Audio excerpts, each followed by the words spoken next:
Hello दोस्तों, आपका फिर से स्वागत है बिज़अप में। हमने बहुत बार टेक्नोलॉजी के बारे में बात की है। टेक्नोलॉजी ने एक और फील्ड में बहुत डेवलपमेंट की है और वो है ट्रांसपोर्टेशन। आप देख सकते हो कि शुरुआत कहाँ से हुई थी और आज हम कहाँ पे हैं। पर इसको डेवलप करने के लिए हमें कुछ प्राइस भी पे करनी पड़ी है और वो है पोल्यूशन। बट हम उस प्रॉब्लम को सॉल्व करने की कोशिश कर रहे हैं बाय इंट्रोड्यूसिंग इलेक्ट्रिक व्हीकल्स। चलिए फिर आज इलेक्ट्रिक व्हीकल्स के बारे में बात करते हैं।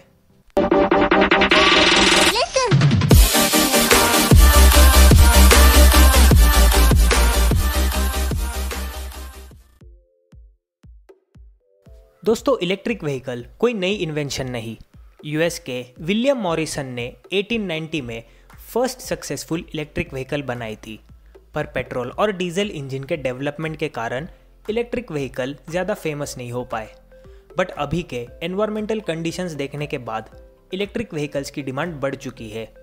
अब इलेक्ट्रिक व्हीकल्स क्या है, कैसे वर्क करते हैं, ये तो नहीं बताएंगे, बट इलेक्ट्रिक व्हीकल का बिजनेस पे क्या असर होगा इसके बारे में ज़रूर डिस्कस करेंगे। बट फिर भी आपको इसके बारे में जानना है तो आप इस वीडियो को ज़रूर देखिएगा। अगर आप कार्स के दीवाने हो तो आपको हर मंथ मैगजीन्स जैसे ऑटोकार और ओवरड्राइव में कुछ ना कुछ इलेक्ट्रिक व्हीकल के बारे में ज़रूर देखने को मिलेगा। काफ़ी सारे ऑटोमोटिव कंपनीज़ ने इस सेगमेंट में एंटर करना स्टार्ट किया है। पर बस ऑटोमोटिव सेक्टर ही नहीं बट बाकी सारे सेक्टर्स पे भी अच्छा इम्पैक्ट पड़ रहा है। चलिए एक एक के बारे में बात करते हैं। तो फर्स्ट है खुद ऑटोमोटिव सेक्टर। ऑटोमोटिव सेक्टर ने पिछले 30-40 साल में बहुत इनोवेशंस देखे हैं और जैसे कि पहले कहा, अभी वो इलेक्ट्रिक व्हीकल मार्केट पे फोकस कर रहे हैं। कुछ मैकेनिकल सिस्टम्स छोड़ के ईवीज में पूरा इलेक्ट्रॉनिक सिस्टम होने के कारण कंपनीज के एम्प्लॉयज की रिक्वायरमेंट भी चेंज हो रही है। हर कंपनी मार्केट लीडर बनना चाहता है और इसके कारण बहुत कंपटीशन बढ़ रही है। पर कंपटीशन का एक प्लस पॉइंट है कि वो इनोवेशंस को प्रमोट करता है। हर कंपनी पूरी कोशिश कर रही है कि उनके टेक्नोलॉजी सबसे बेस्ट हो, पर उसके लिए उन्हें ह्यूज इन्वेस्टमेंट करने पड़ेंगे। इसलिए कंपनीज फिलहाल दूसरे कंपनीज के साथ हाथ मिला रही है, जैसे सुजुकी और टोयोटा एक साथ हुए। And other way is startup में इन्वेस्ट करना, जिससे बिग कंपनीज उस टेक्नोलॉजी को यूज़ कर सकें। नेक्स्ट आता है टेक कंपनीज। इलेक्ट्रिक व्हीकल्स के साथ साथ ऑटोनॉमस व्हीकल में भी काफ़ी रिसर्च हो रहा है। जो भी ऑटोनॉमस व्हीकल बन रहे हैं वो सारे इलेक्ट्रिक है। तो यह कंपनीज जो artificial intelligence, machine learning, big data, IoT जैसे चीज़ों से डील करती है, उनके लिए एक बेटर अपॉर्चुनिटी है। क्या आपको पता है कि एक ऑटोनॉमस कार एक दिन में अराउंड 5 to 20 TB का डेटा जनरेट करती है। तो उस डेटा को प्रोसेस करने के लिए बहुत बड़ी कैपेसिटी चाहिए। इसी के कारण टेक कंपनीज के लिए इलेक्ट्रिक व्हीकल एक ब्राइट फ्यूचर है। नेक्स्ट है स्टार्टअप सेक्टर। जैसे कि पहले बोला था, बड़े कंपनीज ईवी सेगमेंट में दो वेज से एंटर कर सकती है। एक है दूसरे कंपनी से ज्वाइन करके और एल्स स्टार्टअप में इन्वेस्ट करके। स्टार्टअप में इन्वेस्ट करके कंपनीज उनके टेक्नोलॉजी को एक्सेस कर सकती है, जिससे वो अपने ईवी सेगमेंट को डेवलप कर सके। यहाँ ईवी रिलेटेड स्टार्टअप्स को एक बेटर अपॉर्चुनिटी मिल रही है by joining the industry giants. EV segment में अभी काफ़ी सारे प्रॉब्लम सॉल्व होने बाकी है। तो अगर आप कोई कंपनी स्टार्ट करना चाहते हो तो इलेक्ट्रिक व्हीकल सेगमेंट एक बेटर ऑप्शन रहेगा। नेक्स्ट है इंफ्रास्ट्रक्चर सेक्टर। इलेक्ट्रिक व्हीकल्स को सक्सेसफुली रन करने के लिए प्रॉपर चार्जिंग इंफ्रास्ट्रक्चर ज़रूरी है। तो यहाँ बस ईवी नहीं बल्कि उसके चार्जर्स की भी डिमांड काफ़ी बढ़ेगी। चार्जर्स बनाने वाली कंपनी अब उनके खुद के सेटअप को भी डेवलप कर रही है। अगर इंडिया की बात करें तो इंडिया ने चार्जिंग इंफ्रास्ट्रक्चर के लिए कुछ गाइडलाइन सेट किए हैं। यहाँ भी industry giants and startups market capture करने के पीछे पड़े हैं। अब ईवी के राइज के कारण पेट्रोलियम इंडस्ट्री लॉस में जाने वाली है। तो पेट्रोलियम कंपनीज जैसे HP ये प्लान बना रही है कि वो अपने एग्जिस्टिंग पंप्स को चार्जिंग स्टेशन में कन्वर्ट करें। अब ये देखना इंटरेस्टिंग रहेगा कि आगे क्या होगा। और लास्ट है पावर सेक्टर। देखिए, इलेक्ट्रिक व्हीकल्स का मेन गोल तभी अचीव होगा जब पावर सोर्स रिन्यूएबल होगा।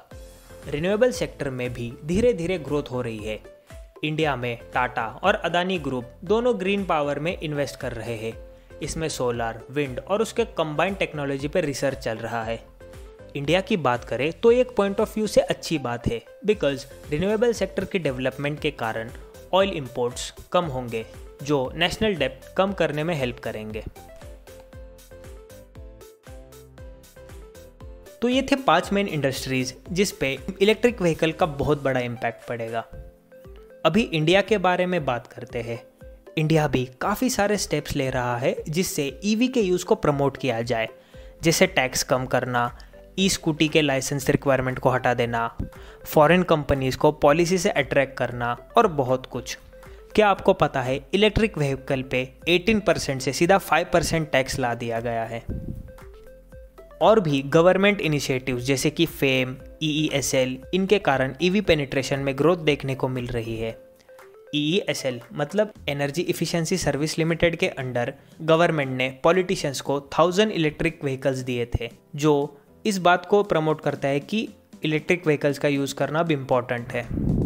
और 2 साल पहले सितंबर 2018 में गवर्नमेंट ने नीति आयोग के साथ एक प्रोग्राम ऑर्गेनाइज किया था जो था ग्लोबल ऑटोमोटिव समिट, जहां दुनिया भर के लीडिंग ऑटोमोटिव मैन्युफैक्चरर्स अपने इलेक्ट्रिक व्हीकल के आइडियाज़ को शेयर कर रहे थे, जहां महिंद्रा, ह्युंडई और हीरो जैसे बड़े कंपनीज भी शामिल थे।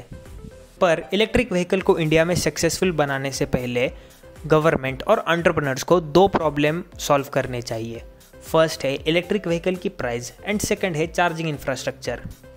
इलेक्ट्रिक व्हीकल की रेंज अब कोई बड़ा इशू नहीं रहा, बिकॉज अच्छे चार्जिंग इंफ्रा में वो प्रॉब्लम ऑटोमेटिकली सॉल्व हो जाएगा। मुझे एक बात बताइए, अगर आपके पास 50 लाख रुपीज़ है तो आप निसान लीफ जो एक इलेक्ट्रिक व्हीकल है उसे खरीदेंगे या उस रेंज में कोई BMW या ऑडी? फॉर श्योर सारे लोग BMW और ऑडी वाले ऑप्शन को ही चूज़ करेंगे और यही माइंडसेट चेंज करना है। बट उसके लिए ईवी के प्राइस को कम करना ज़रूरी है। अब ये देखना इंटरेस्टिंग रहेगा कि आगे क्या होगा। इलेक्ट्रिक व्हीकल्स के बारे में मैं आपको बहुत कुछ बता सकता हूँ, बट अभी के लिए इतना ही काफ़ी है। अगर आपको ज़्यादा जानना है तो कमेंट करके ज़रूर बताइएगा। अगर आपको ईवी मार्केट में डीप रिसर्च करना है तो आपको ऑटोकार प्रोफेशनल मैगजीन ज़रूर पढ़नी चाहिए। मिलते हैं आपसे अगली वीडियो में, तब तक के लिए गुड बाय।